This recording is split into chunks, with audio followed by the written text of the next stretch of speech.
ದೀಪಾವಳಿ ಹಬ್ಬದಿಂದ ದೀಪವನ್ನು ಹಚ್ಚಿ ಹೂವನ್ನು ಮುಡಿಸಿ ಅಲಂಕಾರಗೊಳಿಸಿ ನೀನು ಪೂಜೆ ಮಾಡುವ ದಿನ. ದಿನನಿತ್ಯ ನಿನ್ನಲ್ಲಿ ಭಕ್ತಿಯಿಂದ ಬೇಡುವ ಈ ಭಕ್ತರಿಗೆ ಬಾಳಲಿ ಬೆಳಕಾಗಿ ಅವರನ್ನು ಬಾಳು ಮುನ್ನಡೆಸುವ ತಾಯಿ ನೀನು. ನಿನಗೆ ನನ್ನ ಕೋಟಿ ಕೋಟಿ ನಮನಗಳಮ್ಮ, ಕೋಟಿ ಕೋಟಿ ನಮನಗಳು ಅಮ್ಮ. ತಾಯಿ, ಈ ರಾಷ್ಟ್ರದ ಸಂಪತ್ತು ಅಂದರೆ ಈ ರೈತ ಅಂತ ಈ ಜನರು ಕೊಂಡಾಡ್ತಾರೆ. ಈ ರೈತಂದು ನಾಮಕೀತಗೊಂಡ ನನ್ನ ಪತಿ ಹಾಗೂ ನನ್ನ ಮೈದನರ ಬಾಳಿಗೆ ಬೆಳಕಾಗಿ ಬರಬೇಕಮ್ಮ ತಾಯಿ, ಬೆಳಕಾಗಿ ಬರಬೇಕು. ಭೂದೇವಿಯ ಬಸುರಿನಿಂದ ಸಿರಿಗೊಂಡು ನಾವೆಲ್ಲರೂ ಧನ್ಯರು ಚಿತ್ತ, ನಾವೆಲ್ಲರೂ ಧನ್ಯರು. ಅಂತೂ ಭೂದೇವಿಯೊಂದಿಗೆ ಮುತ್ತೈದರಿಗೆ ಉಡಿ ತುಂಬಿ ಲಕ್ಷ್ಮೀ ಪೂಜೆ ಮುಗಿಸಿದೆಯಾ? ಹಾ ಸ್ವಾಮಿ, ಈ ತಾನೇ ಈ ಲಕ್ಷ್ಮೀ ತಾಯಿಯ ಪೂಜೆ ಮಾಡಿದೆ. ಅದು ಅಲ್ಲದೆ ನೋಡಿ, ಹಸಿರು ಸೀರೆಯನ್ನುಟ್ಟು ಶೃಂಗಾರವಾಗಿ ಶೋಭಿಸುತ್ತಿರುವ ಈ ಭೂಮಿ ತಾಯಿಗೆ ಉಡಿ ತುಂಬಿ ಲಕ್ಷ್ಮಿಯ ಪೂಜೆ ಕೂಡ ಮಾಡಿದ್ದೇನೆ. ನೋಡಿ, ಮುತ್ತೈದರೆಲ್ಲರೂ ಊಟಕ್ಕೆ ಒಳಗಡೆ ಹೋಗಿದ್ದಾರೆ. ಈ ದೇವರಿಗೆ ನೀವು ನಮಸ್ಕಾರ ಮಾಡಿದ್ರೆ ನಿಮಗೂ ಪ್ರಸಾದ ಕೊಡ್ತೀನಿ. ಆಯ್ತಮ್ಮ.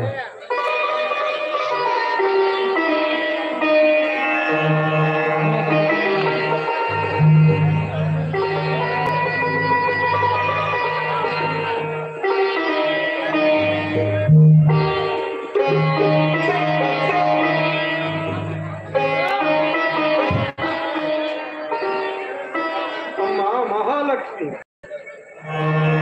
ಇಂದು ದೀಪಾವಳಿ ಬೆಳಗಿನ ಸಂಭ್ರಮದಲ್ಲಿ ನಿನ್ನಲ್ಲಿ ಅರಿಕೆ ಮಾಡಿಕೊಳ್ಳುವುದೇನೆಂದರೆ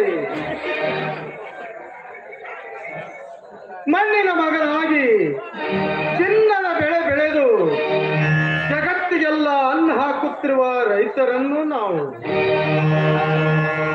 ನಮ್ಮನ್ನು ಕತ್ತಲೆಯಿಂದ ಬೆಳಕಿನಡೆಗೆ, ಮರಣದಿಂದ ಅಮೃತದೆಡೆಗೆ ಕೊಂಡೊಯ್ಯಮ್ಮ, ನಮ್ಮನ್ನು ಕೊಂಡೊಯ್ಯಿ. ಬಿಸಿಲು ಗಾಳಿ ಮಳೆ ಚಳಿ ಎನ್ನದೆ ಭೂದೇವಿಯ ಮಡಿಲಲ್ಲಿ ಕಸ ಕಟ್ಟಿ ತೆಗೆದು ಬೆಳೆದ ರೈತರಮ್ಮ, ನಾವು ಬೆಳೆದ ರೈತರು. ನನ್ನ ತಮ್ಮ IPF ಪರೀಕ್ಷೆ ಬರೆಯಲು ಹೋಗಿದ್ದಾನೆ. ಅವರನ್ನು ಈ ಭಾರತಾಮಯ ಪುತ್ರನಾಗಿ ಆಶೀರ್ವದಿಸಮ್ಮ, ಆಶೀರ್ವದಿಸ. ಯಾಕ್ರಿ ಆ ಲಕ್ಷ್ಮೀ ಲಕ್ಷ್ಮಿ ತಾಯಿ ಮೇಲೆ ಇಷ್ಟೊಂದು ಭಾರವಾಗಿ ಮಾತನಾಡ್ತಾ ಇದ್ದೀರಲ್ಲ, ಯಾಕ್ರಿ ಆ ದೇವರ ಮೇಲೆ ಇಷ್ಟಾಗಿ ಭಾರವಾಗ್ತಾ ಇದ್ದೀರಾ? ಭಾರ ಹಾಕಿ ಮಾತನಾಡಬೇಕಾಗಿದೆ ಸೀತಾ, ಭಾರ ಹಾಕಿ ಮಾತನಾಡಬೇಕಾಗಿದೆ. ಕಳೆದ 4 ವರ್ಷಗಳಿಂದ ಮಳೆ ಬೆಳೆ ಇಲ್ಲದೆ ಬರಗಾಲದ ಭೀತಿಗೆ ಸಿಕ್ಕು ಹಣದುಬ್ಬರ ಕಾಲದಲ್ಲಿ ಸಿಲುಕಿ ರೈತರನ್ನು ಸಾಲದ ಸುಳಿಗೆ ಸಿಕ್ಕರೆ ಆ ರೈತರನ್ನು ಕಣ್ತೆರುವುದು ನೋಡುವವರು ಯಾರಿರುತ್ತಾರೆ ಸೀತಾ, ನೋಡುವವರು ಯಾರಿದ್ದಾರೆ? ಕಡಿಮೆ ದರದಲ್ಲಿ ಸರ್ಕಾರವು ನಮಗೆ ಅಕ್ಕಿ ಗೋಧಿ ಕೊಟ್ಟರೆ ಭ್ರಷ್ಟ ಅಧಿಕಾರಿಗಳು ಅದನ್ನು ಮಾರಿಕೊಂಡು ತಮ್ಮ ಬೊಕ್ಕಸನ್ನು ತುಂಬಿಕೊಳ್ಳುತ್ತಿದ್ದಾರೆ ಸೀತಾ. ಅಂದ್ರೆ ಸರ್ಕಾರದ ಕಣ್ಣಲ್ಲಿ ಕೂಡ ಮಣ್ಣು ಹೆರೆಸಿದರ ಆ ಮೋಸರು. ಇಷ್ಟೇ ಏಕೆ ಸೀತಾ, ಇಷ್ಟೇ ಏಕೆ? ಅನೇಕ ಜನ ಬಡವರಿಗೆ ಕೂಳಿಲ್ಲದೆ, ದನ ಕರುಗಳಿಗೆ ಮೇವು ಇಲ್ಲದೆ ಕಟುಕರ ಕಾರ್ಖಾನೆ ಪಾಲಾಗುತ್ತಿವೆ. ಉಳಿದ ದನ ಕರುಗಳಿಗೆ ನಮ್ಮ ಸರ್ಕಾರವು ಪ್ರತಿ ತಾಲೂಕಿಗೆ 4ರಂತೆ ಗೋಶಾಲೆ ತೆಗೆಯಿತು. ಆ ಗೋಶಾಲೆಯಲ್ಲಿ ಬರೀ ದನಕರಗಳೇ ಉಳಿದವು ಹೊರತು ಮೇವು ಉಳಿಯಲಿಲ್ಲ ಸೀತಾ, ಮೇವು ಉಳಿಯಲಿಲ್ಲ. ಯಾಕೆ ಗೊತ್ತಾ? ಲಾಲು ಪ್ರಸಾದ್ ಯಾದವ್ ಅಂತವರು ಭ್ರಷ್ಟ ರಾಜಕಾರಣಿಗಳು ಅವರ ಬೊಕ್ಕಸವನ್ನೇ ಕೊಂಡಿದ್ದಾರೆ.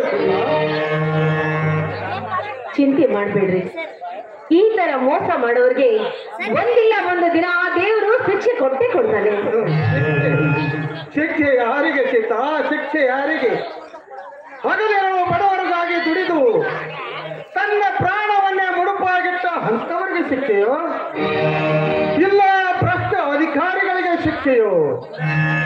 ಭ್ರಷ್ಟ ರಾಜಕಾರಣಿಗಳಿಗೆ ತಕ್ಕ ಬುದ್ಧಿ ಕಲಿಸಬೇಕೆಂದು ಸತ್ಯದ ಹಾದಿ ಹಿಡಿದರೆ ಅಸತ್ಯವಂತರು ಸತ್ತು ಕೊಯ್ಯುವ ಭಂಡ ಜನರಿದ್ದಾರೆ ಈ ಸಮಾಜದಲ್ಲಿ. ಅಂದಾಗ ಮಾತ್ರ ಶಿಕ್ಷೆ ಯಾರಿಗೆ ಸೀತಾ, ಶಿಕ್ಷೆ ಯಾರಿಗೆ? ಹೋಗಿ ಬಿಡಿ ಸ್ವಾಮಿ, ಆ ವಿಷಯ ನಮ್ಗೆ ಯಾಕೆ? ನೋಡಿ, ಆ ದೇವರು ನಮಗೆ ಬಲವಾದ 2 ರೆಟ್ಟಿನ ಕೊಟ್ಟಿದ್ದಾರೆ. ಅಂತ ಆಸೆಗೆಲ್ಲ ನಾವು ಆಸೆ ಪಡದೆ ಈ ಭೂಮಿ ತಾಯಿಯಲ್ಲಿ ದುಡಿದು ಹೊಟ್ಟೆ ತುಂಬಿಸಿಕೊಳ್ಳೋಣ ಈ ಪ್ರಪಂಚದಲ್ಲಿ. ಆಸೆ ಪಡುವ ಮಾತಲ್ಲ ಸೀತಾ, ಆಸೆ ಪಡುವ ಭಯವಲ್ಲ. ನಾವೆಲ್ಲರೂ ರೈತರು ಒಕ್ಕಟ್ಟಾಗಿ ರೆಕ್ಕೆ ಮುರಿದು ದುಡಿದು ಈ ಜಗತ್ತಿಗೆ ಅನ್ನ ಹಾಕುತ್ತಿರುವಾಗ ಸರ್ಕಾರ ನಮಗಾಗಿ ಆರೋಗ್ಯ ಮತ್ತು ಯಶಸ್ವಿನಿ ಕಾರ್ಡ್ ಅಂತ ಈ 2 ಕಾರ್ಡ್ ಮಾಡಿದೆ. ಅದು ರೈತರಿಗೆ ಲಾಭದಾಯಕವಾಗಬೇಕೇ ವಿನಃ ಕಳ್ಳ ಕದಿಮರಿಗಲ್ಲ. ಅಂತ ಕಳ್ಳ ಕದಿಮರನ್ನು ಹುಡುಕಿ ಸರ್ಕಾರ ಶಿಕ್ಷೆ ಕೊಡುತ್ತದೆ ಎಂದರೆ ಸುಳ್ಳು. ನಾವು ಬರೀ ಇದು ರೈತರ ಸರ್ಕಾರ ಅಂತ ಹೇಳುತ್ತಾ ಹೋದರೆ ರೈತರಿಗೆಲ್ಲಿ ಸಿಗಬೇಕು ಸ್ವಾತಂತ್ರ್ಯ? ದೊಡ್ಡಪ್ಪನೆನ್ನುವ ಈಗಿನ ಕವಲವನ್ನು ತಿರುಗಿಸಿ ಹಾಕಿ ರೈತನೇ ರಾಷ್ಟ್ರದ ಸಂಪತ್ತು ಎಂದು ಇಡೀ ಸಮಾಜವೇ ಹಾಡಿ ಹೊಗಳಿದಾಗ ಅವಾಗ ಬೆಳಗುವುದು ಸೀತಾ ಈ ರೈತ ಹಚ್ಚಿದ ದೀಪದಿಂದ. ನಿಮ್ಮ ಮಾತು 100ಕ್ಕೆ 100ರಷ್ಟು ಸತ್ಯ ಸ್ವಾಮಿ. ಆದ್ರೆ ನೀನು ಹೇಳಿದಾಗೆ ಈ ಮೋಸ, ಅನ್ಯಾಯ, ವಂಚನೆ ಇದೆಲ್ಲ ಮರೆಯಾಗಿ ಈ ರೈತ ಬೆಳೆದಿರುವ ಬೆಳೆಗೆ ಒಳ್ಳೆ ಬೆಲೆ ಕಟ್ಟಿ ಬರುವ ದರದಲ್ಲಿ ಅವ್ರಿಗೆ ಯಾವುದು ಕಮ್ಮಿ ಆಗದಂತೆ ಕೊಟ್ರೆ ಈ ರೈತ ದೊರೆ ಆಗೋದ್ರಲ್ಲಿ ಯಾವ ಸಂದೇಹವೂ ಇಲ್ಲ. ಆದ್ರೆ ಏನ್ ಮಾಡುವುದು? ಈ ಮೋಸ ಎಲ್ಲ ಮರೆಯಾಗಿ ಆ ಕಾಲ ನಮಗೆ ಬರ್ಬೇಕಾದ್ರೆ ಅಲ್ಲಿವರೆಗೂ ನಾವು ತಾಳ್ಮೆಯಿಂದ ಇರ್ಲೇಬೇಕು. ನೋಡಿ, ಮುಂದೆ ಒಂದು ದಿನ ನಮ್ಗೆ ಒಳ್ಳೇದಾಗೆ ಆಗುತ್ತೆ. ಬನ್ನಿ, ಊಟ ಮಾಡುವಿರಂತೆ. ಮತ್ತೆ ಇದರಲ್ಲೆಲ್ಲ ಊಟ ಮುಗ್ದಿರ್ಬೋದು, ನೀವು ಊಟ ಮಾಡಿ ಬನ್ನಿ. ಊಟ ಹಾಗೆ ಮಾಡುವುದು ಹೇಗೆ ಚಿನ್ನ? ನಾನೇ ಊಟ ಮಾಡಿಸ್ತೀನಿ. ಇಲ್ಲ ಚಿನ್ನ, ಒಂದು ಮತ್ತೇನೇನ್ರಿ? ಅಲ್ಲ, ಊಟ ಮಾಡೋದನ್ ಬಿಟ್ಟು ಏನ್ ಚಿಂತೆ ನಿಮ್ದು? ಅಲ್ಲಿ ನೋಡು. ಅಯ್ಯೋ ನೋಡಿ, ಈ ಕಡೆ ಎಲ್ಲ ಅಣ್ಣ ಮಾಡ್ತಂಬಿದ್ದಾರೆ, ಈ ಕಡೆ ಎಲ್ಲ ನಮ್ಮ ಅಕ್ಕ ತಂಗಿರಿದ್ದಾರೆ, ಇಲ್ಲೆಲ್ಲ ಚಿಕ್ಕ ಚಿಕ್ಕ ಮಕ್ಕಳು ಇದ್ದಾರೆ. ಆಗ ನೋಡಿ, ಇವ್ರಿಗಿಂತ ಆಸೆ ನಮ್ಗೆ ಏನ್ರಿ ಬೇಕು? ಹೋ, ಮತ್ತೆ ಏನ್ ಚಿಂತನೆ ನೋಡ?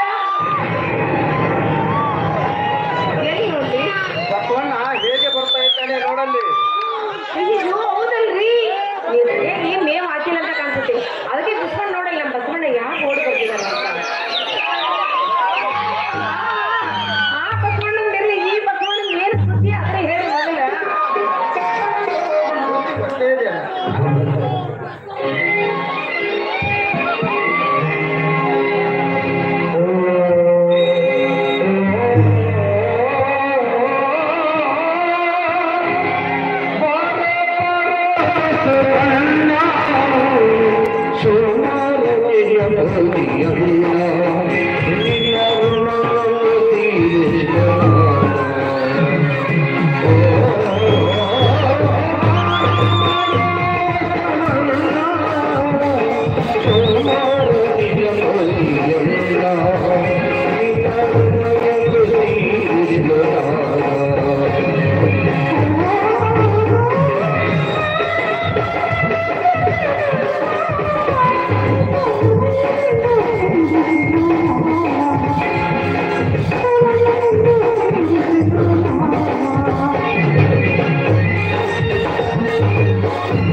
Thank you.